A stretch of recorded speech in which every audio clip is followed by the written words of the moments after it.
Welcome to the City on a Hill. We are now on the 12th Sunday of Ordinary Time. Let us now listen and allow ourselves to be enriched by the Word of God.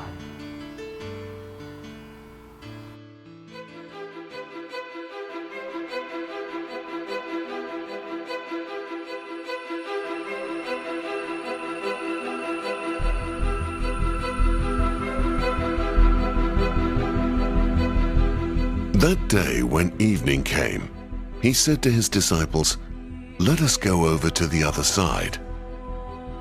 Leaving the crowd behind, they took him along just as he was, in the boat. There were also other boats with him.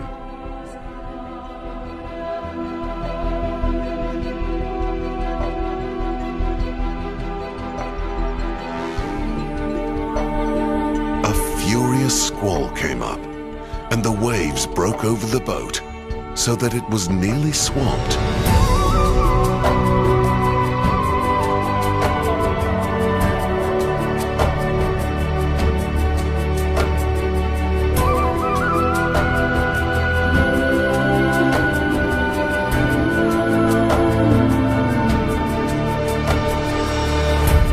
Jesus was in the stern, sleeping on a cushion. The disciples woke him and said to him, "Teacher, don't you care if we drown?"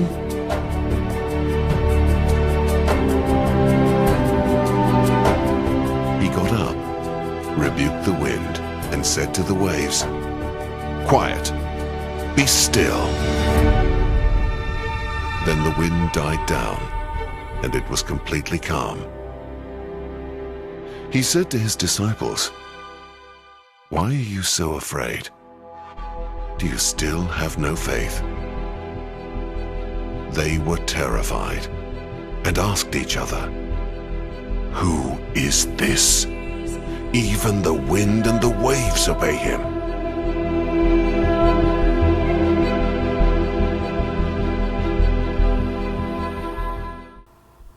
Throughout the Gospel, we hear Jesus performing many miracles. And basically, there are four kinds of miracles: healing, exorcism, resuscitation, and nature. In the gospel that we have for this Sunday, obviously, it is nature. Jesus coming down the storm, the squall, while the apostles and Jesus were crossing the Sea of Galilee.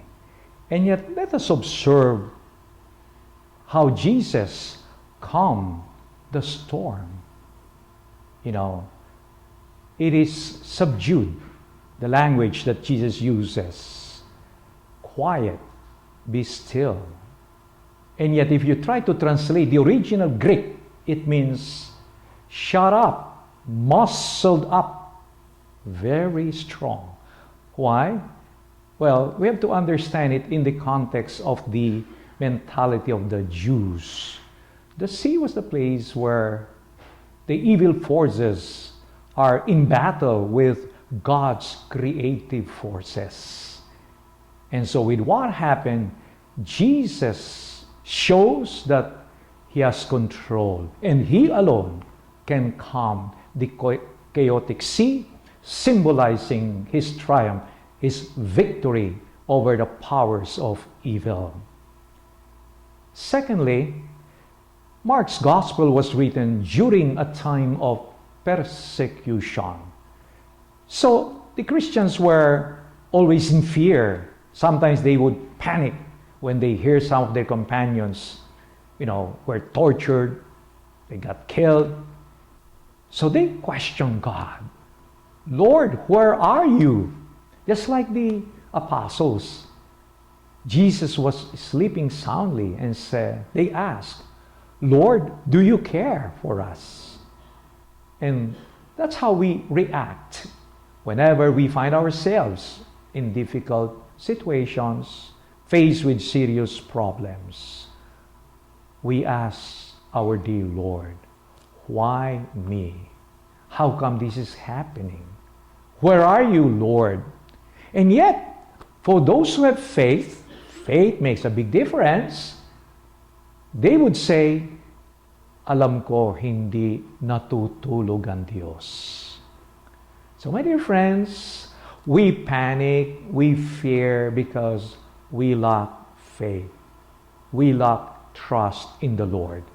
And so the event this Sunday reminds us how important it is to trust in the Lord and to remember that He is with us. He does not leave us.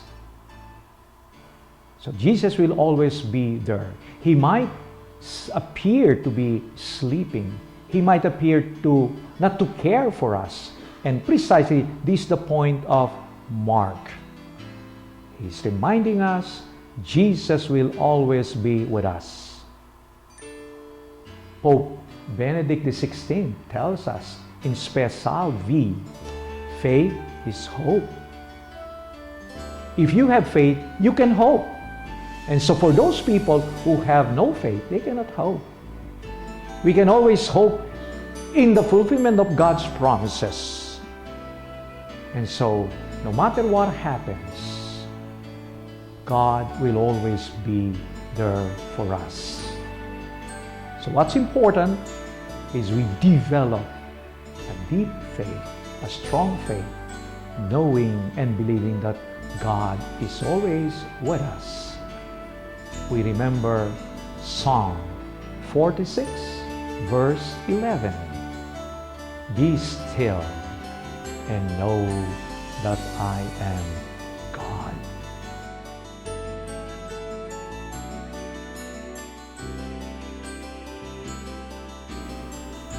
We have reflected on the Word of God.